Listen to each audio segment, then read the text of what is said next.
días, ¿cómo le va? Dios te bendiga. Dios te bendiga. De aquí hasta las 11, tiempo de victoria. En esta mañana, yo quiero compartir con vos algo que el Señor puso en mi corazón, escuchando la predicación de un siervo de Dios, hablando sobre otro tema. Él leyó un pasaje que nosotros conocemos muy bien, pero cuando él lo leyó, el Señor habló a mi corazón, diciéndome: mira, escudriña, busca, que hay más. Y de esa forma, llegar a lo que podríamos denominar como título, la llave de la victoria. Tiempo de victoria. Esta mañana te vamos a dar la llave de la victoria. Esto tiene mucha escritura, no vas a poder seguirlo con tu Biblia. Te conviene anotar las citas o grabarlo o no se las hacer. Pero si de alguna manera estás ejerciendo algún trabajo de los que normalmente se dicen de liderazgo, a mí me gusta más decir: estás obedeciendo y con fidelidad llevando adelante un ministerio que Dios ha puesto en tus manos y que Él maneja a través tuyo. Si lo estás haciendo, en cualquier lugar que sea, en cualquier congregación que sea, presta atención, porque esto puede cambiar y enriquecer tu vida si tenés el corazón abierto a todo lo que Dios quiera decirte hoy y ahora. No porque lo diga yo, sino porque Dios tiene siempre mensaje hoy y ahora. Permitime que lea ese texto. Vos sabés que estaba hablando este hermano de matrimonio. Entonces leyó el pasaje clásico. Yo puse Mateo acá, pero me parece que está en Marcos. Para un cachito lo voy a controlar con mi Biblia. Pero es el mensaje con el cual hemos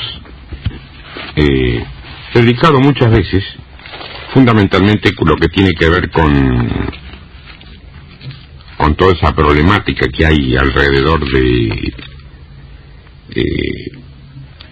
las personas casadas. Sí, está en Marcos, yo había puesto Mateo, pero me equivoqué. Marcos capítulo 10, verso 7 en adelante, dice así: por esto dejará el hombre a su padre y a su madre, y se unirá a su mujer, y los dos serán una sola carne. Así que no son ya más dos, sino uno. Por tanto, lo que Dios juntó, no lo separe el hombre. Tenelo a este pasaje, que al final vamos a volver a él. Yo me fui a ver la palabra unirá. La palabra unirá el original es proskolao. Se escribe pros, después una K, prosco, y liao, como el liao, con el proskoliao. Significa adherirse, pegarse, mantenerse. Yo lo estoy leyendo. Esto incluye fidelidad, lealtad y permanencia en las relaciones. Pero son sinónimos. Unirá, y después dice lo que Dios juntó, lo que Dios unió. Entonces, empecé a ver lo que tiene que ver con la unidad. Y llegué a encontrar que la unidad, esa famosa unidad que manejamos mal o bien, pero que a veces manejamos, fue profetizada por un montón de razones. Te las comento y te leo la cita. Por ejemplo, fue profetizada la unidad para que se olvidaran las viejas diferencias. Libro de Isaías, capítulo 11, verso 13. Dice: y se disipará la envidia de Efraín, y los enemigos de Judá serán destruidos. Efraín no tendrá envidia de Judá, ni Judá afligirá a Efraín. Unidad. También fue profetizada para mantener la armonía entre los líderes. También está en el libro de Isaías, eso capítulo 52, verso 8. Voz de tus atalayas, alzarán la voz, juntamente darán voces de júbilo, porque ojo a ojo verán que Jehová vuelve a traer a Sión. También fue profetizada para arrepentimiento. El arrepentimiento es un gran factor de la unidad, En el libro de Jeremías, capítulo 50, verso 4, dice: en aquellos días y en aquel tiempo, dice Jehová, vendrán los hijos de Israel, ellos y los hijos de Judá juntamente, e irán andando y llorando, y buscarán a Jehová su Dios, arrepentidos. Fue profetizada también la unidad, porque finalmente todos serán reunidos en un solo redil. A esto ya lo vemos en el Nuevo Testamento, en el Evangelio de Juan, capítulo 10, verso 16. Dice: también tengo otras ovejas que no son de este redil. Aquellas también debo traer, y oirán mi voz, y habrá un rebaño y un pastor. No está hablando de tu pastor, ni de mi pastor. Dice que habrá un rebaño y un pastor. El pastor sabemos quién es, Cristo. ¿Cuál será él o un rebaño? La unidad fue profetizada porque Cristo oró y ora por una iglesia unida. Oró por una iglesia unida. Evangelio de Juan, capítulo 17, verso 21. Para que todos, dice, sean uno, como tú, oh Padre, en mí y yo en ti. Que también ellos sean uno en nosotros. ¿Para qué? Para que el mundo crea que tú me enviaste. Yo te diría que ya tenés que haber empezado a ver cuál es el mensaje de Dios en este tiempo y fundamentalmente, si vos querés, en esta mañana. Yo creo que este pasaje vale la pena repetirlo, para que todos sean uno, como tú, oh Padre, en mí y yo en ti, que también ellos sean uno en nosotros, para que el mundo crea que tú me enviaste. Para eso. Todas las causas de separación son removidas en Cristo. Porque dice Efesios capítulo 2, verso 14, porque Él es nuestra paz, que de ambos pueblos hizo uno, derribando la pared intermedia de separación. Muy pocos recuerdan haber leído este pasaje. Porque Él, Cristo, es nuestra paz, que de ambos pueblos hizo uno, derribando la pared intermedia. ¿Qué pared? La pared de separación. Es una pared. Ahora, pese a toda esta palabra profética, nos encontramos con que hoy la Iglesia del Señor todavía no está unida. ¿Por qué? Sin embargo, vemos en la Escritura que sí hay unidad en el mal. Hay varias escrituras que confirman la unidad de las fuerzas del mal en contra del pueblo de Dios. Yo te puedo mencionar dos, para no hacerlo tan largo, para no llenarte de escritura, para no confundirte si vos querés. Son evidentes, pero están hechas en dos tiempos distintos. El Antiguo Testamento, en el libro del Éxodo, capítulo 16, verso 2, dice: y toda la congregación, vos te acordás cuando la Biblia dice todo lo que significa, ¿no? Todo. Y toda la congregación de los hijos de Israel murmuró contra Moisés y a Aarón en el desierto. Toda la congregación murmuró contra Moisés y a Aarón. Hubo unidad en esa congregación en contra de Moisés y a Aarón. Mientras tanto, en el Evangelio de Mateo, capítulo 8, verso 34, dice: y toda la ciudad salió al encuentro de Jesús, y cuando le vieron, le rogaron que se fuera de sus contornos. Esto tiene que ver con la liberación de los endemoniados de Gadarenos, cuando él le da permiso a los demonios para entrar en los cerdos se van al precipicio. Ese lugar vivía de la cría de cerdos, era su movimiento económico. ¿Qué pasó? Toda la ciudad salió al encuentro de Jesús, pero no para darle gloria y alabarlo, sino para decirle: mirá, andate porque no estás complicando la vida acá. No sé cómo se dirigirían a él en ese tiempo. No quiero ser solemne ni mucho menos, pero han dicho: mire, mejor váyase. Pero el mal estaba unido, en este caso, contra el Hijo de Dios. Sabemos que cualquier expresión del mal, aunque tenga origen de pronto en nuestra carnalidad, proviene de un trabajo satánico a través de un espíritu contencioso. También esto se corrobora en la palabra. No lo digo porque se me ocurre a mí, y con varios textos, Te vuelvo a mencionar dos, pero te voy a dar las otras citas para que vos hagas tu propio estudio, escudriñes las Escrituras y de pronto puedas enriquecer con lo que el Señor te revele, o con la luz que Dios te dé para que vos entiendas la revelación, vamos a decirlo bien, más todavía de lo que puedo compartirte yo. ¿Hay un espíritu contencioso? Lo hay. Salmo 140, verso 1. Líbrame, oh Jehová, del hombre malo. Guárdame de hombres violentos, los cuales maquinan males en el corazón, cada día urden contiendas. Espíritu contencioso, contiendas. Esto, por ejemplo, implica que los pleitos que cada día se manifiestan son producto de personas codiciosas y malvadas que viven a nuestro alrededor, y no necesariamente de conquistadores extranjeros. Cuando se habla de espíritu contencioso o de contienda, nosotros por ahí esperamos que venga del lado del mundo. No siempre viene del lado del mundo.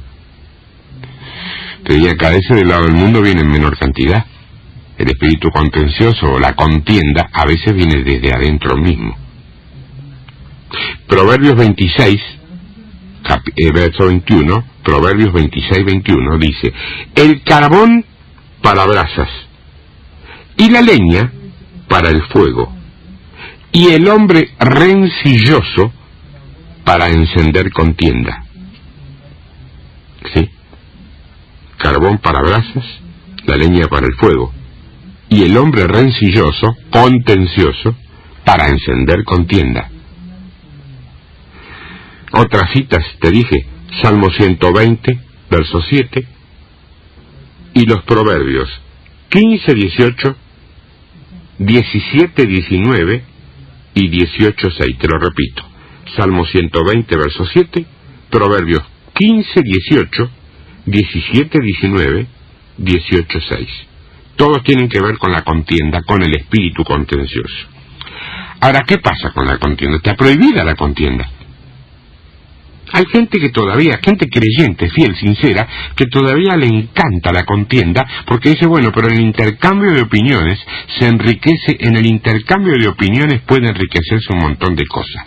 Pero cuando nos ponemos a discutir sobre algo que no tenemos acuerdo, los seres humanos, tal como somos, por naturaleza carnal, no tenemos la tendencia a cambiar opiniones. Discutimos. Y no siempre sabemos discutir. Empezamos discutiendo si esta palabra quiere decir esto o quiere decir el otro, y terminamos agrediéndonos porque vos tenés bigote, vos tenés barba, yo tengo el poco pelo y vos tenés mucho pelo. Vos sos negro y yo soy blanco, o yo soy blanco, o yo soy negro y vos sos blanco. O vos te vestís con saco, corbata y yo vengo en remera. O vos te sentás todo serio y mustio y yo estoy sonriente. Terminamos agrediéndonos o molestándonos con lo que podamos ver. Eso es lo que hemos aprendido por discutir. Entonces, la contienda. Hay 8 pasajes, hay más, pero hay no menos de 8 pasajes que expresan claramente la voluntad de Dios con respecto a la contienda. Uno muy clarito está en la segunda carta que Pablo le envía a Timoteo, capítulo 2, verso 24. Dice, porque el siervo del Señor no debe ser contencioso, sino amable para con todos, apto para enseñar, sufrido. El siervo del Señor no debe ser contencioso.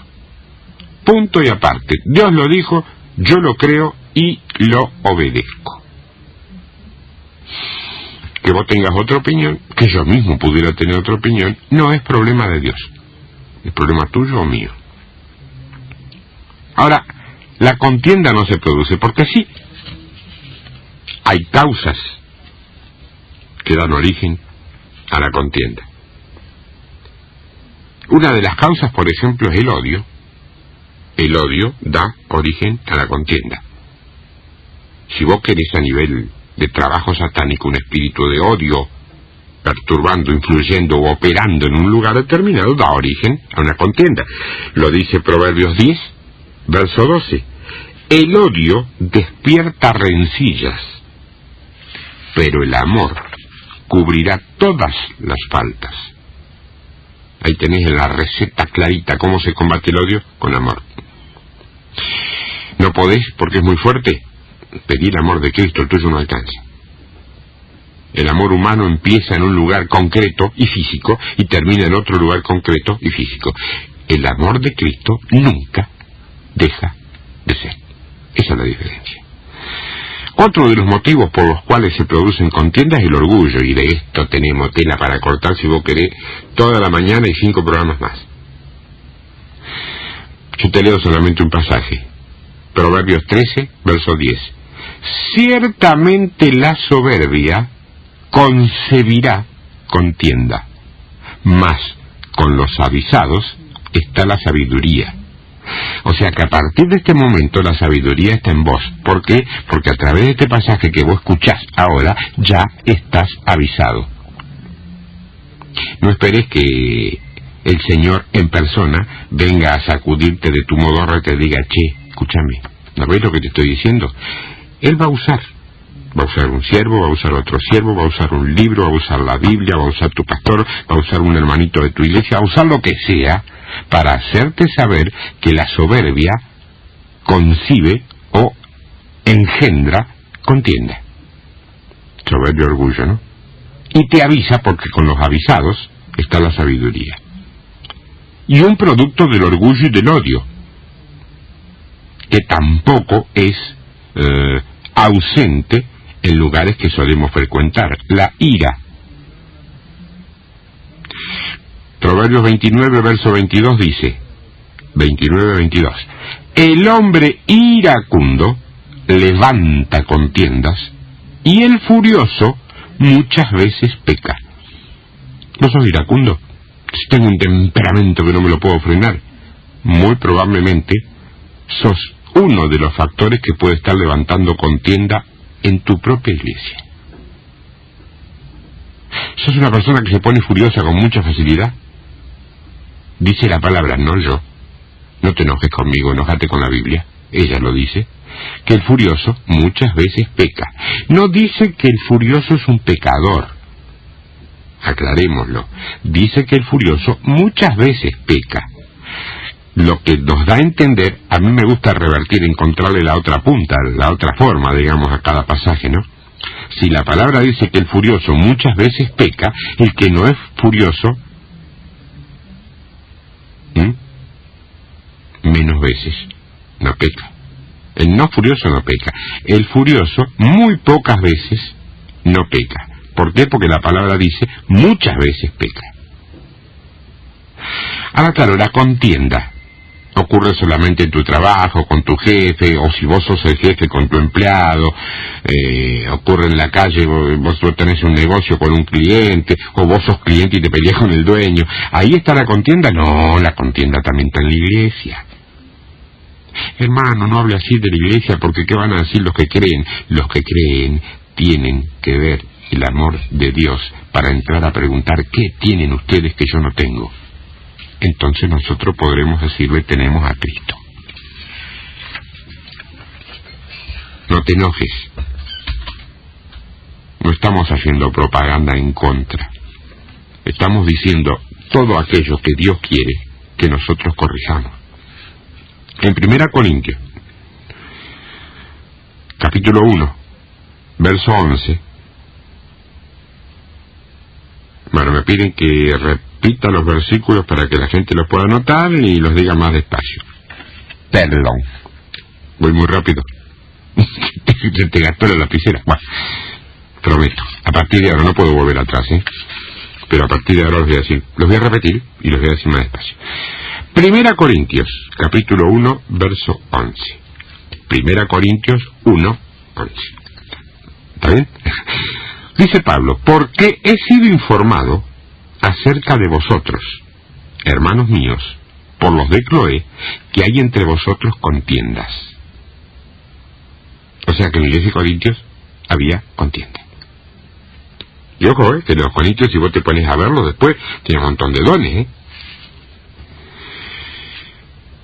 El problema es que estaban obrando en la carne, y los dones también los estaban administrando en la carne, así les salía. Por eso Pablo les escribe a ellos de esa manera. Vos te pensás que los efesios, los tesalonicenses no tenían los mismos dones que tenían los corintios, pero en ellos no ocurría lo mismo que en la iglesia de Corintios. Se ve que los efesios, los tesalonicenses lo estaban manejando bien. Los gálatas también lo estaban manejando bien, pero los gálatas tenían otro problema, estaban muy dentro de la ley. Por eso a los gálatas les escribe con todo lo que tiene que ver con la ley.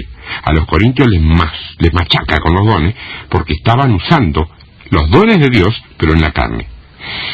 Hermana, hermano, que tu oración cada día sea: Señor, cuídame o mostrame si mis dones están contaminados. Esa va de gratis porque me salió recién, Padre, ayúdame a ver si mis dones no están contaminados. 1 Corintios, capítulo 3, verso 3. 1 Corintios 3, 3.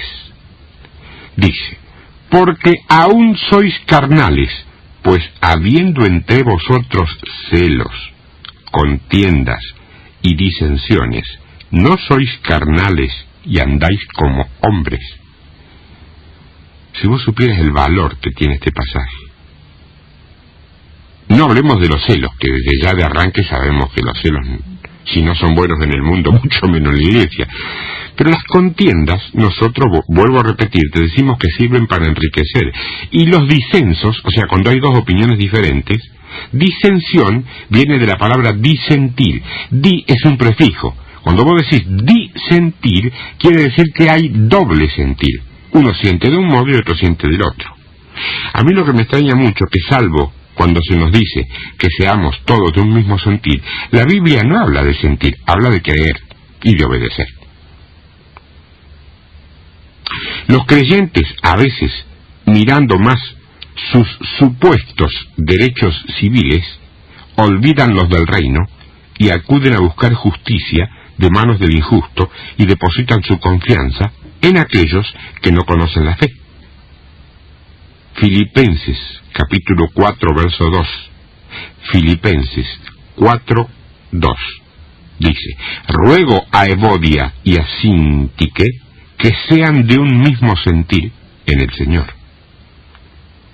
Ahora bien, hablemos de la unidad. Va a hablar de la unidad en Cristo. Gálatas, capítulo 3, verso 28. Gálatas 3, 28. Ya no hay judío ni griego, no hay esclavo ni libre, no hay varón ni mujer, porque todos vosotros sois uno en Cristo Jesús. La distinción de raza, rango, sexo, condición social, económica, intelectual o denominacional, es decir, doctrinal, no impiden mantener vínculos fraternales ni garantizan privilegios especiales. Carta a los Efesios, capítulo 4, verso 13.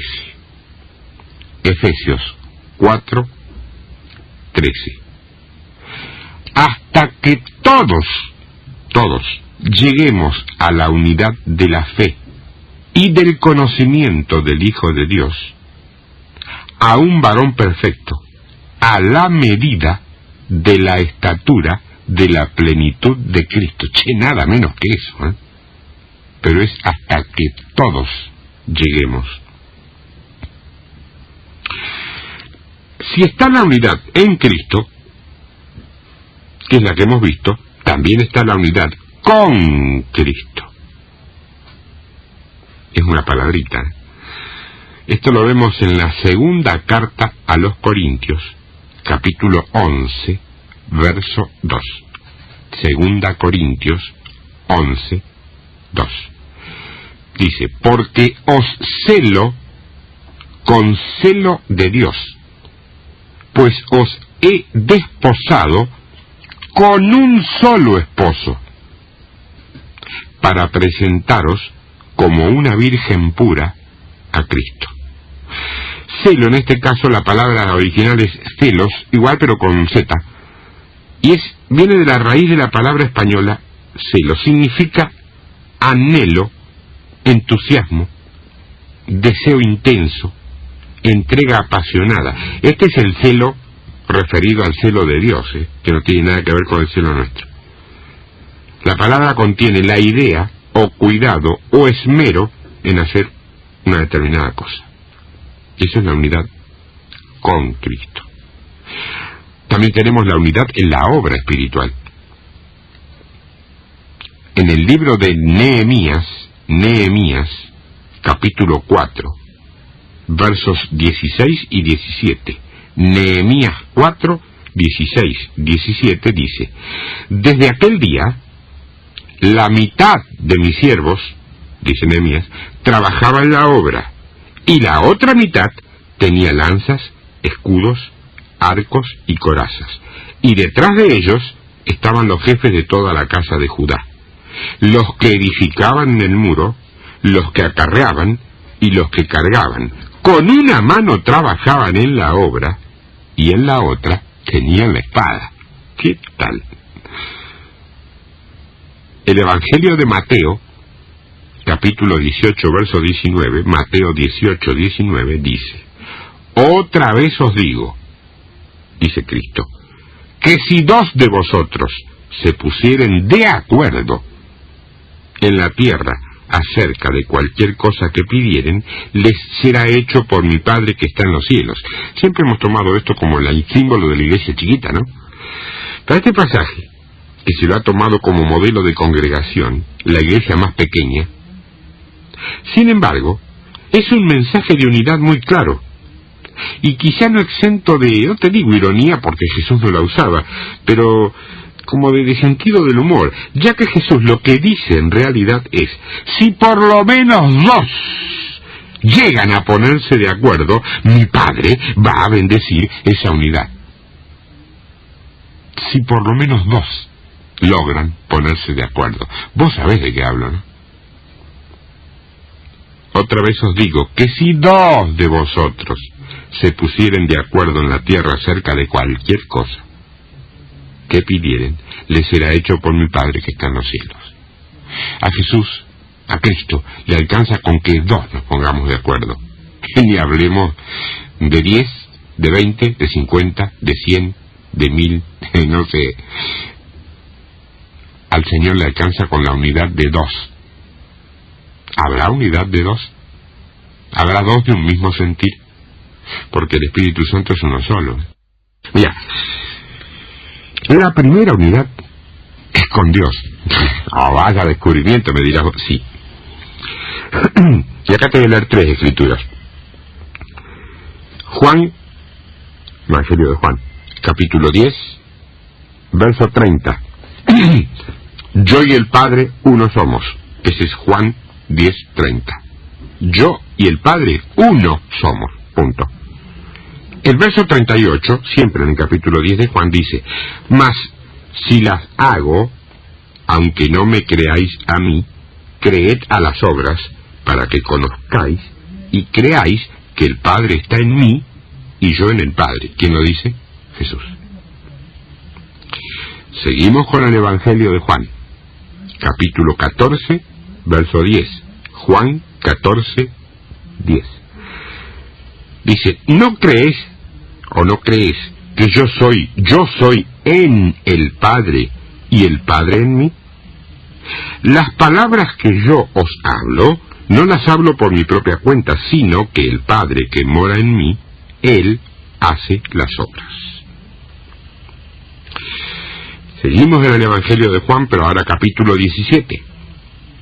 Juan 17, verso 11. Juan 17, 11. Y ya no estoy en el mundo, mas estos, los discípulos, están en el mundo.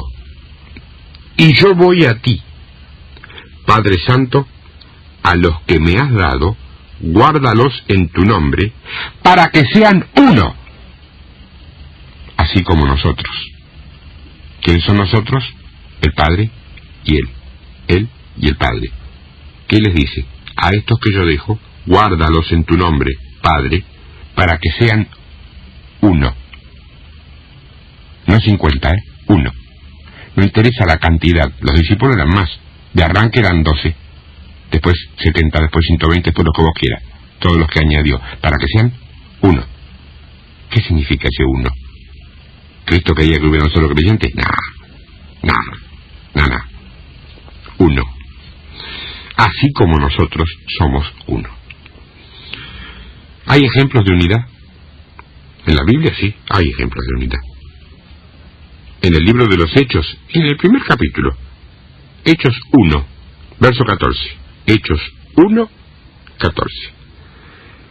Todos estos, está hablando de Pedro, de Jacobo, de Juan, de Andrés, de Felipe, de Tomás, de Bartolomé, de Mateo, de Jacobo, hijo de Alfeo, dice, de Simón el Celote, y Judas, hermano de Jacobo, en el aposento alto. Todos estos perseveraban unánimes en oración y ruego con las mujeres y con María, la madre de Jesús, y con sus hermanos. Jesús tenía hermanos.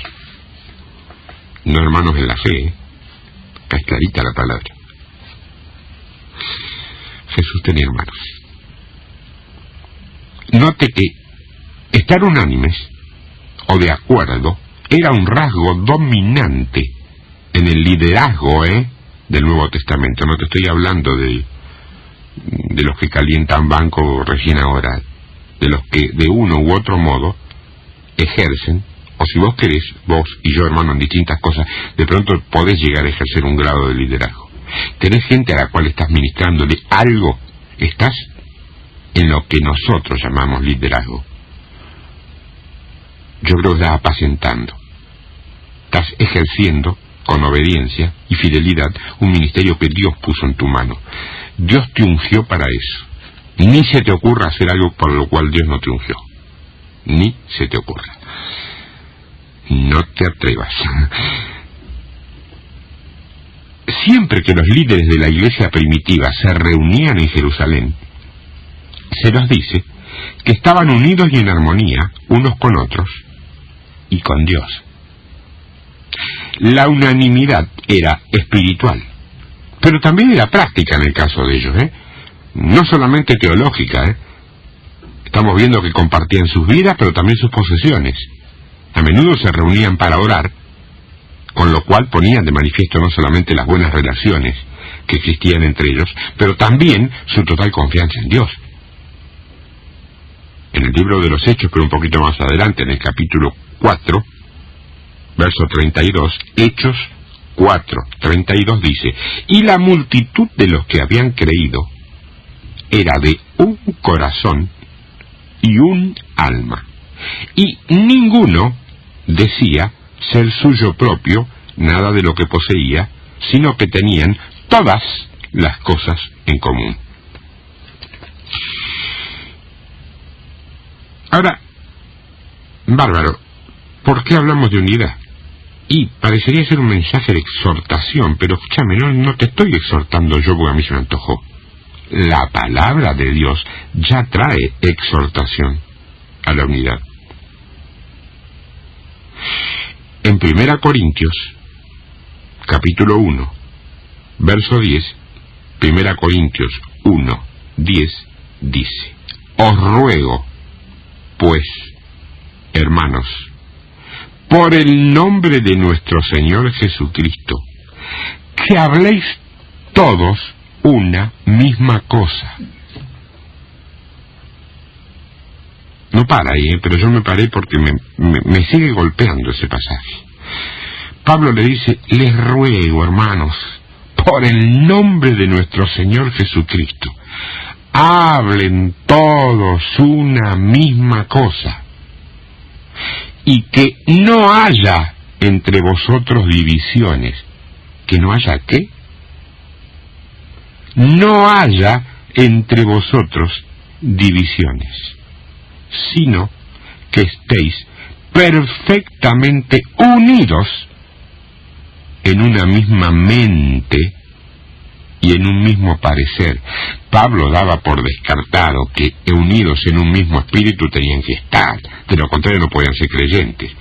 O sea que lo vamos a descartar hoy día también.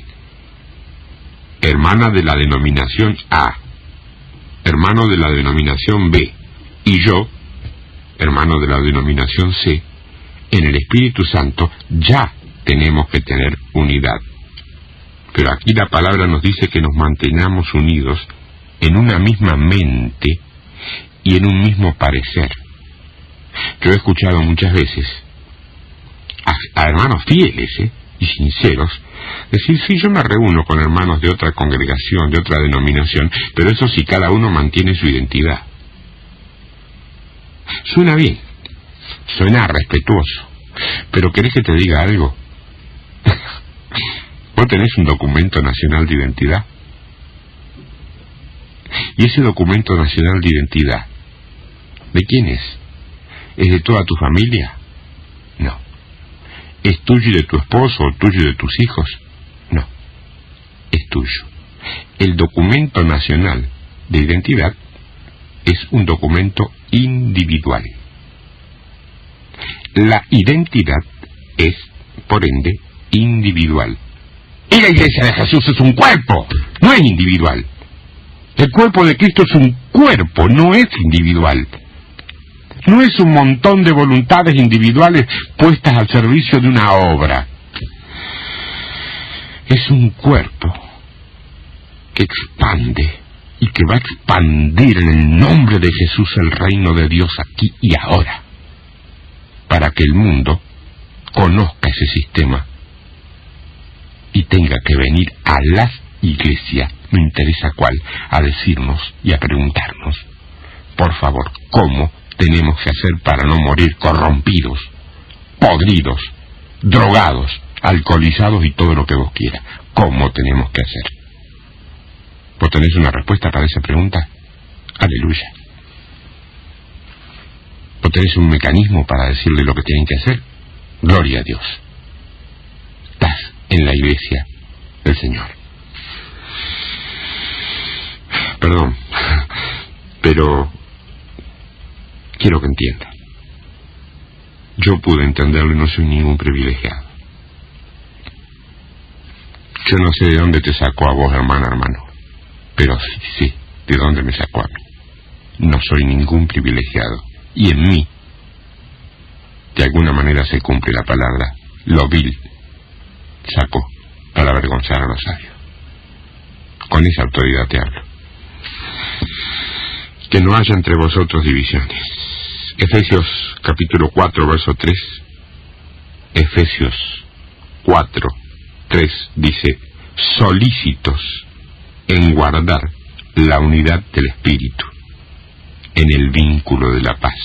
Yo escucho mucha gente hablando de paz. Si no hay unidad del Espíritu, no hay paz, ni siquiera dentro de los mismos cristianos. La unidad es una responsabilidad de todo creyente, no solamente de tu pastor, y debe ser buscada seriamente, no nominalmente.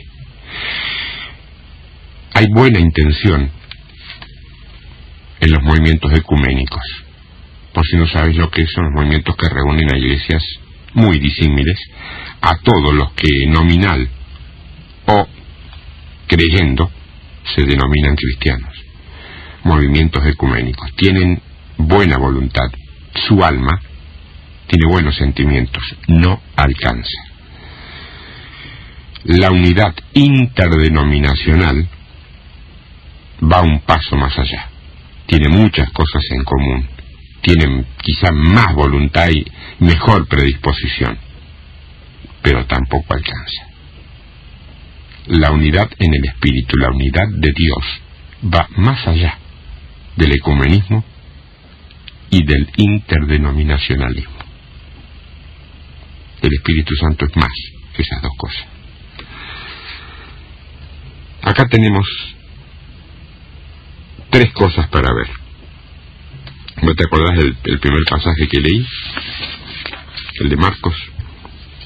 Ahí dice que Dios dice que el hombre se unirá a su mujer y serán una sola carne. Esa es la unidad matrimonial y de familia que ya podemos ver a partir de Génesis 2, verso 24, cuando el hombre es creado, en la creación. Todo está en Génesis. Cuando vos entendiste Génesis, todo el resto de la Biblia toma color, toma sentido, toma vida. Si vos todavía andás navegando en la literalidad de la historia que Génesis cuenta, te quedás en el arquita de Noé, en el dibujito del arca de Noé. Pero cuando encontrás el principio espiritual que hay detrás de todo el libro de Génesis, el resto de la escritura es como que cobrara vida. Es como si la agarrara un artífice de los dibujos animados, ¿viste? Y le diera vida y las letras bailan y cada pasaje tiene un maná nuevo cada día y cada día aprendes una cosa distinta, tengas 10, 20, 30, 40 o como yo 52 años.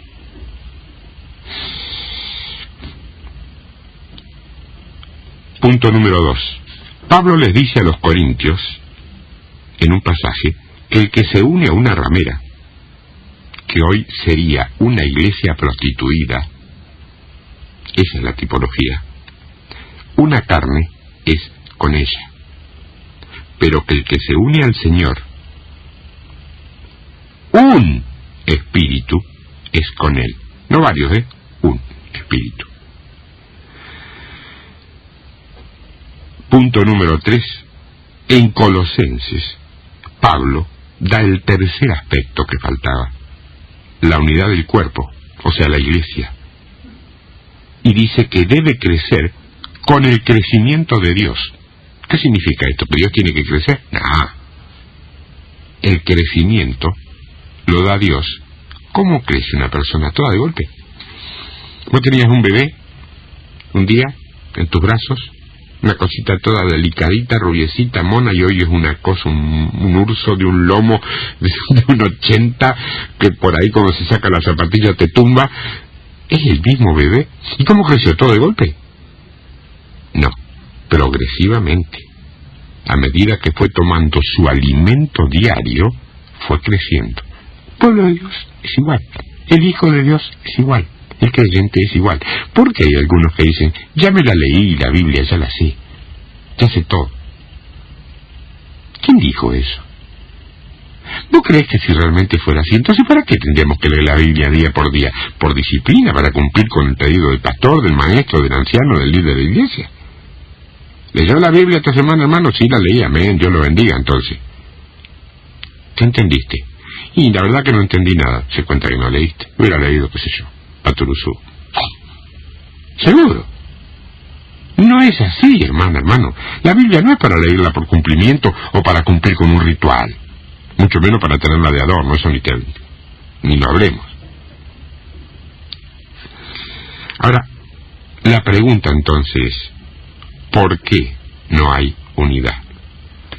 Vamos a volver a Marcos capítulo 10, versos 7 al 9. Por esto dejará el hombre a su padre y a su madre, y se unirá a su mujer, y los dos serán una sola carne.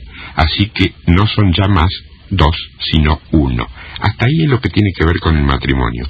Lo otro es una frase agregada al contexto que tiene que ver con la unidad del matrimonio, pero que es una frase que si la sacamos de contexto sirve y es útil para esto que estábamos hablando, porque dice por sí mismo. Porque dice, por tanto, por todo lo dicho, lo que Dios juntó, no es los que Dios juntó, no es el matrimonio, es lo que Dios juntó, lo que Dios unió, no lo separe el hombre. Hermana, hermano, que te atreves a emitir juicios de valor y opiniones con respecto a los que por algún motivo no piensan igual que vos, no te atrevas a separar lo que Dios unió. ¿A vos te pegó? A mí me pegó 10 veces más cuando lo escuché. No te atrevas a desunir lo que Dios dijo que tenía que estar unido. ¿Y por qué titulo esta mañana La llave de la victoria? Porque la unidad en Cristo Jesús y en el Espíritu Santo es la única llave que puede abrir la puerta de la victoria del reino de Dios, de la Iglesia. La victoria que la Iglesia ya tiene, pero que todavía no salió a tomar. ¿Sabes por qué? Porque no está unida. Vos podés hacer una declaración de fe, podés entrar a un lugar y en el nombre de Jesús tomarlo para Cristo. Pero vos vas a tomar un lugar que puede ser tu casa, tu iglesia pequeña, como me gusta llamarlo a mí, tu barrio, tu ciudad. ¿Tomamos rosario para Cristo en una oportunidad o no? Sí, la tomamos, hicimos una declaración tomándola. ¿Es rosario de Cristo ya? No, todavía no lo es. ¿Por qué? Porque todavía no estamos unidos. Sencillito. Hermano, yo siento que esto es de pronto para alguien fastidioso. A alguien puede no gustarle. Pero te he leído esta mañana, yo no las conté, pero debe haber sido más de 40 escrituras. No te atrevas a desoír lo que la palabra de Dios dice. A mí llévame o no el apunte, soy nada más que un hombre. Pero no te atrevas a desoír, a soslayar, a desobedecer y encima a contrariar lo que Dios dejó escrito para que nosotros lo hiciéramos. Porque si nosotros hiciéramos todo lo que leímos esta mañana, estaríamos unidos en Cristo, en un mismo espíritu. No habría algunas barreras más o menos fuertes entre nosotros mismos, de las cuales Satanás se toma, y a veces con legítimo derecho, para hacernos más que pomada. ¿Por qué insistimos en fabricar resortes individuales, particulares, personales o de intereses propios que nos llevan a ser más que perdedores, cuando la palabra dice que somos más que vencedores? Viste, cuando un nene se cae, decís, pero nene, qué tonto, ya pasaste por ahí, ¿cómo no te das cuenta que te vas a volver a caer? Es chiquito, es inmaduro, no lo vio.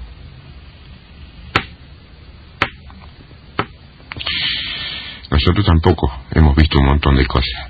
Entendamos y admitamos que estamos inmaduros todavía en algunas cosas. Vamos a madurar. Vamos a madurar. No te muevas de la congregación donde estás. No te estoy diciendo que tenemos que reunirnos como congregación todos en un solo lugar. No habría lugar en Rosario donde reunirnos, salvo que se llame al lado del Monumento a la Bandera. No sé, el Estadio Central tampoco nos queda chico. Si Dios quiere, pronto, muy pronto, no solo nos va a quedar chico cualquier lugar a los creyentes, va a quedar chica la ciudad. ¿Sí? ¿Amén? Pero empecemos a orar, si no podemos hacer otra cosa, por la unidad.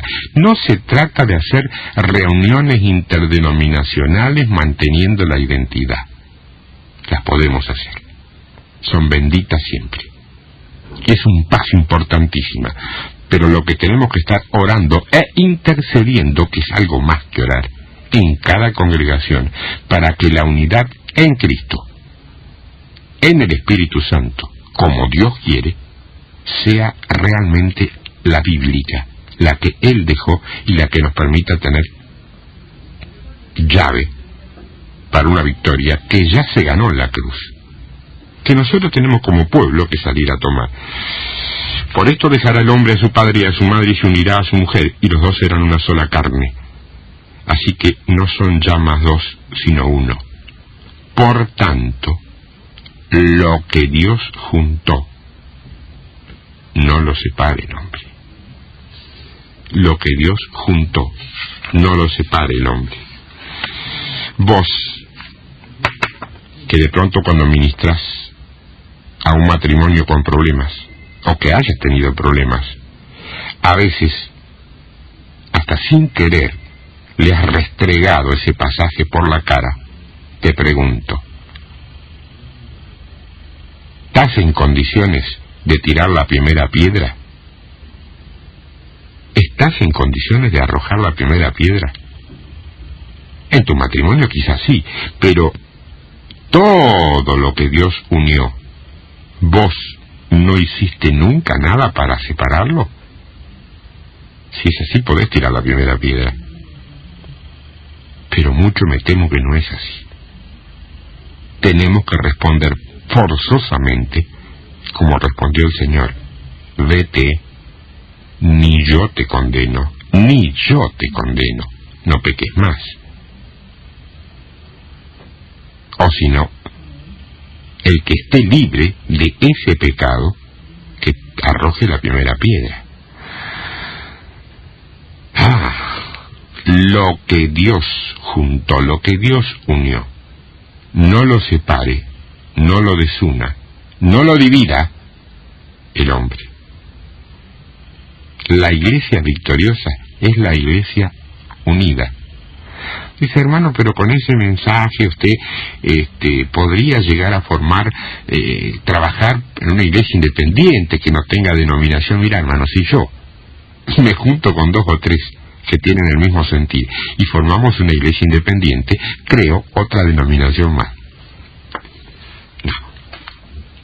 Yo estoy congregándome en una iglesia local, sujeto a un siervo de Dios, y trabajando en oración, en mensaje y con la palabra de Dios para la unidad en el Espíritu, que es la única unidad que nos lleva a la victoria. La otra nos hace sentir bien, nos hace ganar escaramuzas, pero la batalla se gana con la unidad en el Espíritu. Ahora, te vuelvo a repetir lo que creo que dije el sábado pasado. Si vos y aquel hermano que vos sabés tienen la misma Biblia, el mismo espíritu, la misma dedicación, la misma fidelidad, la misma obediencia y la misma voluntad, ¿por qué en alguna cosa piensan diferente? Es que el hermano está equivocado, pobre. ¿No serás vos? Yo estoy orando para que él vea la verdad. No tendrás que orar para vos ver la verdad. Eso. Ora pidiéndole al Señor que te dé luz para ver lo que Él tiene para vos en revelación. Dejalo al hermano que ore igual. Por él orá para que lo bendiga, para que lo fortalezca, para que lo levante, bárbaro. Pero en lo que se refiere a ver la verdad de la doctrina, orá para que el Señor te dé luz, para que vos... Ahora, ojo, cuando la Biblia te muestre que alguna cosa no es como te la habían dicho, cuando la Biblia te muestre que alguna cosa no es como te la habían contado, cambia.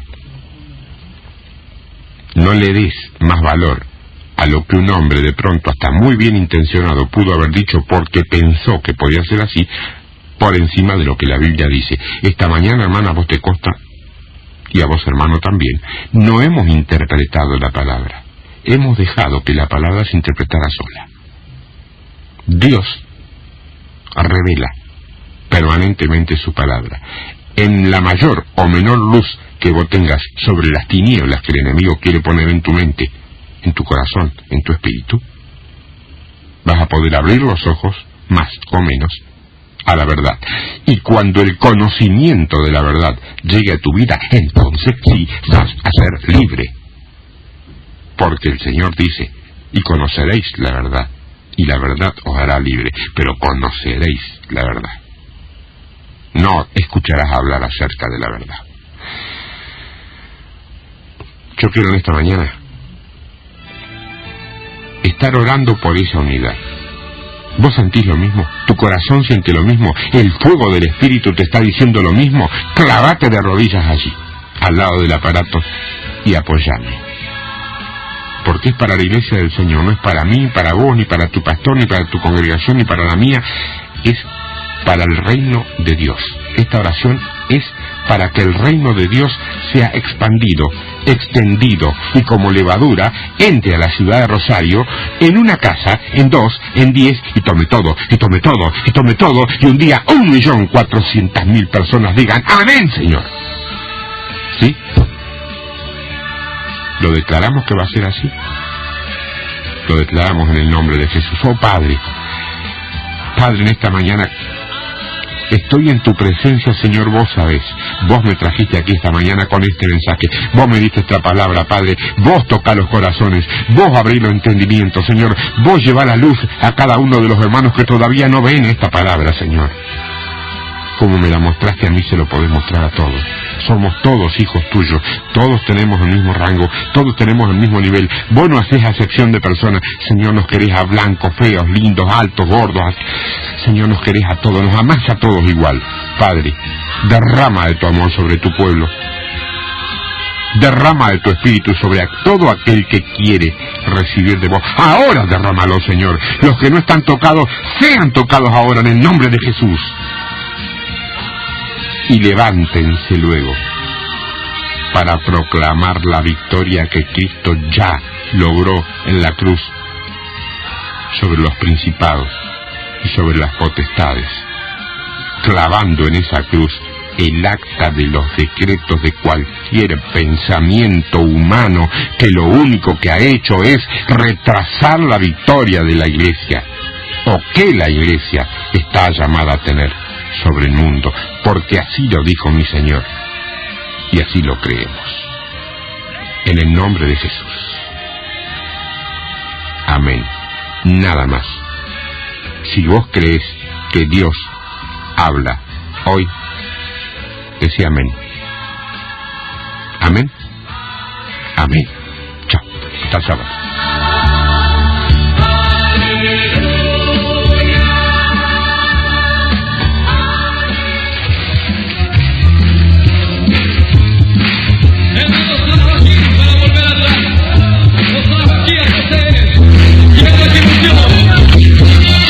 No, no.